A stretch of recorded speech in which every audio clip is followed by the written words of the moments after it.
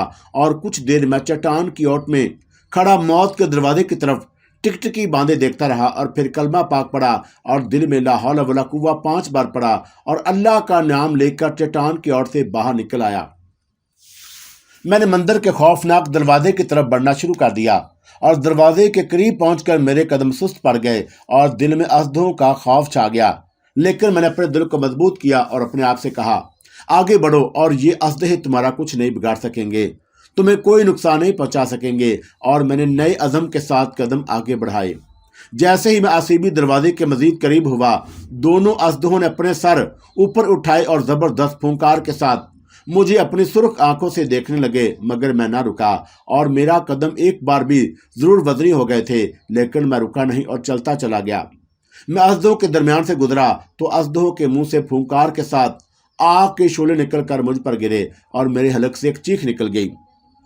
لیکن میں یہ دیکھ کر حیران رہ گیا کہ آگ کے ان شعلوں سے میرے سر کا ایک بال تک نہیں جلا تھا، اور میرا حوصلہ بلند ہو گیا۔ مجھے پہلے سے زیادہ یقین ہو گیا کہ میرے بازو پر اللہ پاک کا نام لکھا ہوا ہے، اور کوئی بادرو، کوئی اژدہا مجھے نقصان نہیں پہنچا سکے گا۔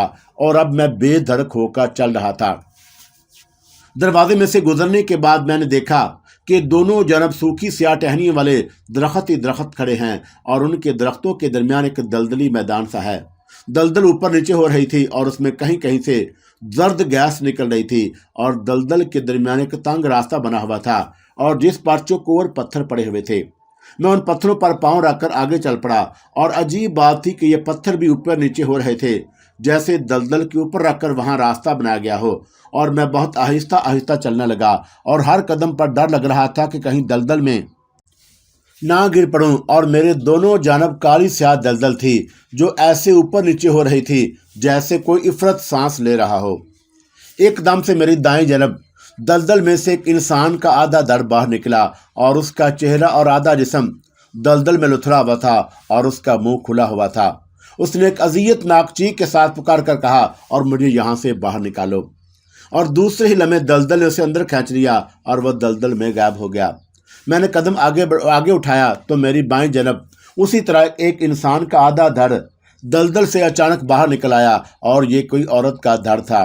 اس کے بال اور چہرہ سیاہ دلدل میں لتھڑا ہوا تھا، اور وہ پورا منہ کھول کر سانس لینے کی کوشش کر رہی تھی۔ اس کے حلق سے بھی ایک اذیت ناک چیخ بلند ہوئی، اور اس نے درد بھرے لہجے میں کہا کہ مجھے باہر نکال لو۔ اسی لمحے دلدل نے اسے نگل لیا، اور عورت کا آدھا دھڑ دلدل میں ڈوب گیا۔ اور یہ عبرت انگیز منظر دیکھ کر مجھ پر ایک لرزہ سا طاری ہو گیا، اور خدا جانے ان لوگوں سے زندگی میں کون سے گناہ سرزد ہوئے تھے کہ جن کی سزا ان کی روحیں یہاں بھگت رہی تھیں۔ میں نے دونوں ہاتھ سینے پر باندھ کر خدا سے اپنے گناہوں کے بخشش کی دعا مانگی، اور ایک بار پھر عہد کیا کہ میں آئندہ کبھی کوئی گناہ نہیں کروں گا، اور اپنی زندگی اللہ اور اس کے رسول پاک صلی اللہ علیہ وسلم کے دکھائے ہوئے نیکی کے راستے پر چل کر بسر کروں گا۔ اور میں دلدلی میدان سے گزر گیا۔ اب میرے سامنے ایک دیو قامت سیاہ پہاڑی تھی، اور اس پہاڑی میں ایک غار تھا جس کے دہانے پر ایک انسانی پنجرا اس طرح تلوار ہاتھ میں لیے کھڑا تھا جیسے پہرا دے رہا ہو، اور میرے کان میں جیسے کسی نے سرگوشی کی کہ روحنی تمہیں اس غار میں ملے گی۔ اور میں غار کے منہ کے پاس آیا تو انسانی پنجر میں حرکت پیدا ہوئی، اور یہ ہڈیوں کا ڈھانچہ تھا۔ اس کی کھوپڑی نے گردن موڑ کر میری طرف دیکھا، اور اس کی آنکھوں کے گڑوں میں مجھے انگارے دہکتے ہوئے دکھائی دیے۔ یہ بھی اسیبی خرافات میں سے کوئی شے تھی۔ اور جیسے ہی میں غار میں داخل ہونے لگا، ہڈیوں کے پنجر کے بازو میں حرکت پیدا ہوئی، اور اس نے پوری طاقت سے میرے بازو پر تلوار کا وار کیا۔ اور یہ میرا وہی بازو تھا جس پر اللہ پاک کے نام کا تعویذ بنا ہوا تھا، اور پنجر کا وار اس قدر بھرپور تھا کہ مجھے یقین تھا کہ میرا بازو کٹ کر گر پڑے گا۔ لیکن اس کی بجائے تلوار میرے بازو سے ٹکراتے ہی ٹوٹ کر 2 ٹکڑے ہو گئی، اور ہڈیوں کا پنجر ایک چیخ کے ساتھ غائب ہو گیا، اور میں غار میں داخل ہو گیا۔ اس غار میں بھی تاریکی چھائی ہوئی تھی، اور میں غار کی دیوار کے ساتھ لگا آہستہ آہستہ آگے بڑھ رہا تھا۔ چند قدم چلنے کے بعد میرے کانوں میں ایسی آوازیں آنے لگی جیسے دور کچھ عورتیں اور آدمی کچھ میت کے پاس بیٹھے رو رہے ہوں، اور میں آگے بڑھتا چلا گیا۔ غار میں وہی پھیکی پھیکی روشنی سی ہونے لگی، اور غار ایک بہت بڑے دالان میں جا کر ختم ہو گیا۔